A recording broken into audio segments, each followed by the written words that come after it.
Doctor Who, The Time of the Doctor, the 2013 Christmas special, and the second and final of the 2013 specials, is written by Stephen Moffat and starring Matt Smith and Jenna Coleman. The final regular episode of Matt Smith as the 11th Doctor, Stephen Moffat said that this Christmas episode would tie together the remaining story strands from the 11th Doctor era, some of which were introduced in the 11th hour. Matt Smith had shaved his head, well, sort of, it's a buzz cut for the film Lost River, so he had to wear a wig. Stephen Moffat nearly left same time as Matt. This episode explains about the silence, cracks in the universe, the Trenzalore, and regeneration cycle that first got mentioned in The Deadly Assassin. So this episode begins with the Doctor in a Dalek spaceship carrying one of their eye stalk, and he's getting chased by the Daleks, so the Doctor got himself teleported back to the TARDIS, and he's got a Cyberman head that he rewired, made him his friend and called him Handles. I do love Handles. Clara phones the Doctor as she's cooking Christmas dinner, while the Doctor is getting shot at by Cybermen. As he's back in the TARDIS, he said that he sees the spaceships of Cybermen, Daleks, Centaurans, Pteroleptals, and Slitheen. So he eventually arrived outside Clara's block of flats that looks exactly like Powell Estate, where Rose Tyler used to live in. So Clara goes downstairs and sees naked Doctor, which is pretty funny. The Doctor puts his hologram clothes on and met Clara's family.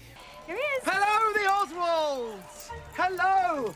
Merry Christmas! Which is amusing moments, like when he said, anyone for Twister? Clara needed the Doctor's help with the turkey, so they brought it in the TARDIS and put it in the panel under the console.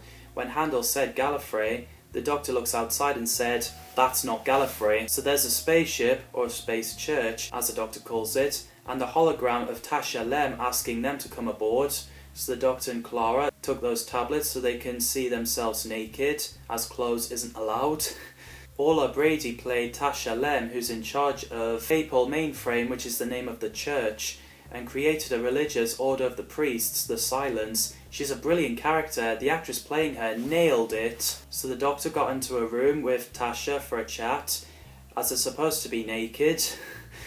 While Clara waits outside and gets a glimpse of the Silence, she forgets every time she looks away from them, and ran into the room where the Doctor and Tasha are. Sadly, Tasha can see the Doctor's hologram close, so she confiscated the TARDIS key, so the Doctor and Clara appeared in the snow forest. The bit where Clara felt a stone hand buried in the snow and said it's only statue, you can tell the way the Doctor's head turned, he's having PTSD, remembering how he lost Amy and Rory in New York. So he gets Clara out of there and surrounded by weeping angels, which is so intense. Luckily the Doctor hid a TARDIS key in his wig and got themselves in the TARDIS.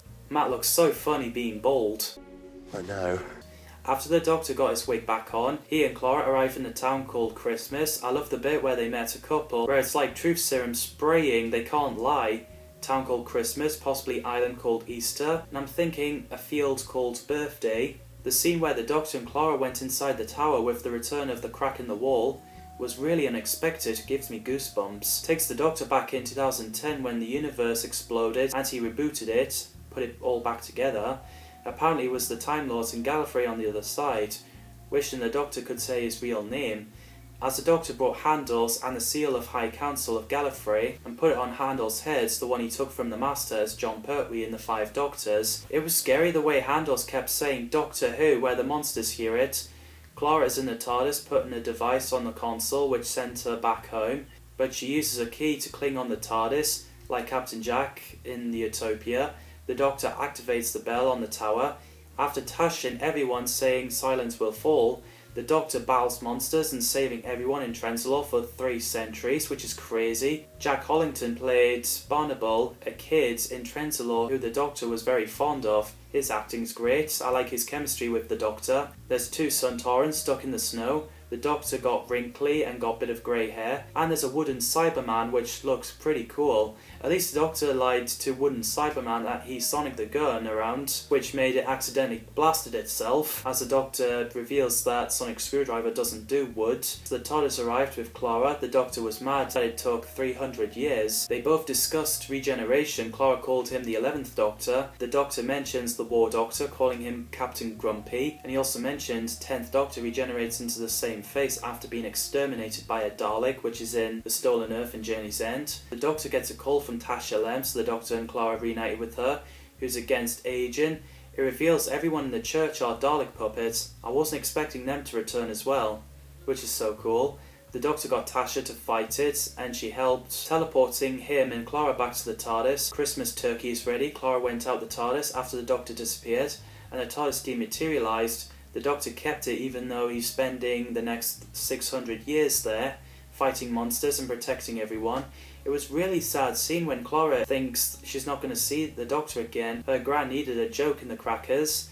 As soon as she heard the TARDIS materialise, she grabs the cracker and ran back in, and it was Tasha Lem operating it. It's pretty emotional when she sees a very old Doctor who looks like William Hartnell.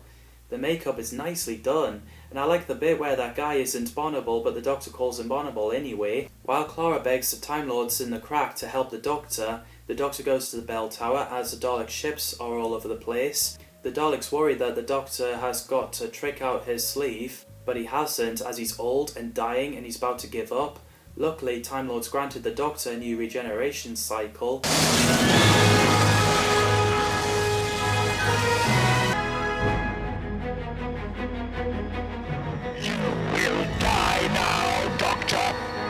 So he can break the rules, using his regenerations to destroy all the Dalek spaceships as everyone took cover, which is an epic scene. After Blackout, Clara sees the phone on the TARDIS hanging out, which will be revealed in the next episode, that he was talking to future Clara. So she went inside the TARDIS, seeing his clothes lying around and fish fingers in the bowl of custard. When you see the close-up of shoes going upstairs, I thought it was the 12th Doctor, but no, it was Matt Smith, looked young again.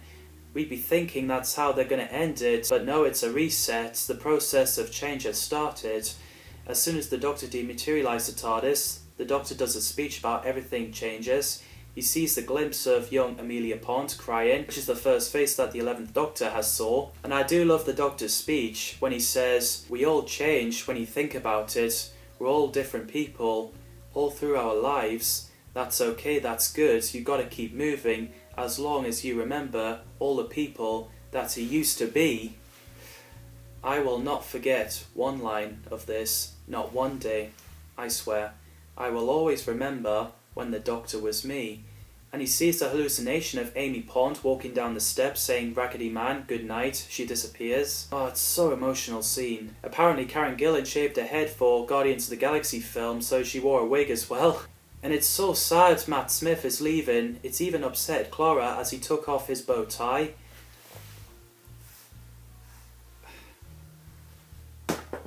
And said hey, and quick regenerated into the 12th Doctor, played by Peter Capaldi. And we get him using first word when he said he doesn't like the colour of his kidneys. TARDIS malfunctions and asks Clara if she happened to know how to fly it. Oh man, that was an emotional episode. Every time I watch it I can smell and taste Christmas dinner. Makes me so hungry every time. What did you think of this episode? Did the 11th Doctor regeneration scene made you cry? Let me know in the comments down below. Thanks for watching, and see you in the next video.